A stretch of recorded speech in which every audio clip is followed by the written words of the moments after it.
రెడీయా? ముఖ్యంగా ఈ 3 వంతెనల ఉద్దేశం ఏంటంటే, ఇంతకుముందు గుంటూరులో 2 లేన్లే ఉండే రైల్వే లైన్లు, వీటిని 4 లేన్లు చేయబోతా ఉన్నారు. ఒకప్పుడు పెద్ద ట్రైన్లు అంటే 25 బోగీల కంటే ఎక్కువ ఉండేవి, ఒక 2 స్టేషన్ల మీదే ఒకే టైంలో ఆగాయి. దాంతో ట్రైన్లు టైమింగ్ డిలే అవటము, నంబర్ ఆఫ్ ట్రైన్స్ ఇక్కడ లేనటువంటి పరిస్థితి. ఇప్పుడు ఈ 3 వంతెనల బ్రిడ్జ్ చేయటం వల్ల మనకు ప్లాట్ఫామ్ పెరుగుతుంది. పెరగడంతో 4 లేన్లు వస్తాయి. సో ఎక్కువ లాంగ్ ట్రైన్స్ అన్నీ కూడా ప్లాట్ఫామ్ మీద ఆగి టైమింగ్ కరెక్ట్గా వచ్చే విధంగా ఉపయోగపడుతుంది. అందుకని అది ఒకటి ఉపయోగం.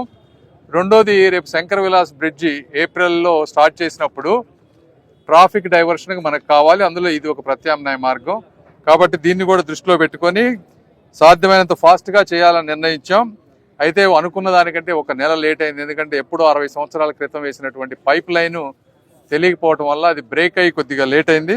బట్ ఏదేమైనప్పటికీ చాలా నీట్గా చేశారు, సుందరంగా చేశారు, చక్కటి. ఇంకొక ఈ ప్రాంతంలో పాత బ్రిడ్జ్ వల్ల ఇబ్బంది ఏంటంటే ఎప్పుడు వర్షం పడ్డా కూడా వాటర్ విపరీతంగా ఆగిపోవటం. ఇప్పుడు దానికి ప్రాపర్ డ్రైనేజెస్ తోటి నీట్గా చేశారని అధికారులు మాకు ఈరోజు చెప్తా ఉన్నారు.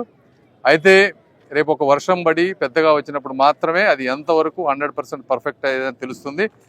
పొరపాటున ఏదన్నా 1 6 అయినా కూడా వారే వచ్చి మళ్ళీ చేసేటువంటి పరిస్థితి.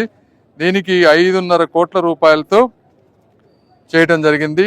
దీన్ని ముందుండి చేసినటువంటి రైల్వే అధికారులకు, మున్సిపల్ కమిషనర్ గారికి, మున్సిపల్ సిబ్బందికి, అదేవిధంగా మా ఎమ్మెల్యేలు నజీర్ గారికి, మన మాధవి గారికి, కార్పొరేటర్లకి అందరికీ కూడా ఇంకొకసారి ధన్యవాదాలు తెలుపుతా ఉన్నాను.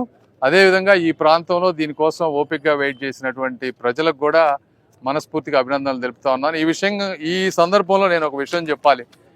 ఎందుకంటే ఇక్కడికి వచ్చే రోడ్డు 60 ఫీట్ ఉన్నటువంటి రోడ్డు మాస్టర్ ప్లాన్లో, ఇక్కడికి వచ్చే వచ్చేటప్పటికి 50 ఫీట్కి వచ్చింది. మధ్యలో చర్చిలు ఇవి ఉండటం వల్ల ఇంకా తగ్గిపోయింది. ఇవి మనం గుంటూరు పట్టణంలో ఈ ప్రాంతం అనే కాదు, అన్ని ప్రాంతాల్లో కూడా దేవాలయాలు కానీ, మాస్కులు కానీ, చర్చిలు కానీ, ఇవి కాకుండా విగ్రహాలు, వీటన్నిటితోటి రోడ్లన్నీ కూడా బాగా కంజెస్ట్ అయిపోతూ ఉన్నాయి. ఇవి ఒకప్పుడు మనం సైకిళ్ళు, బైకులు ఉండేది, ఈ రోజున ఇంటికి ఒక కారు. అదేవిధంగా రేపు క్యాపిటల్ ఇవన్నీ డెవలప్ అయినప్పుడు ఈ రోడ్లన్నీ కూడా ఇబ్బంది అయ్యేటువంటి పరిస్థితి. ప్రజలందరినీ నేను అన్ని మతాల వారిని కోరుకునేది ఏంటంటే, మనందరం ఒకసారి ఒక తాటిపైకి వచ్చి ట్రాఫిక్ బాధలు ఇదే విధంగా ఇంకొక 50-100 సంవత్సరాలు ఇబ్బందులు పడదామా, లేకపోతే అందరం సమిష్టిగా కూర్చొని ప్రత్యామ్నాయ మార్గాలు చూసుకొని వీటిని ఏదన్నా అడ్జస్ట్ చేద్దామా అనేది కూడా అందరూ కూడా ఆలోచించాల్సిన విషయం. ఒక చర్చ తీసుకొస్తాం. అదేవిధంగా మేమందరం కూర్చొని డిస్కస్ చేస్తాం మత పెద్దలతోటి కానీ అందరితోటి. దయచేసి అందరూ సహకరించాలని మనస్ఫూర్తిగా కోరుకుంటా ఉన్నాను. Thank you.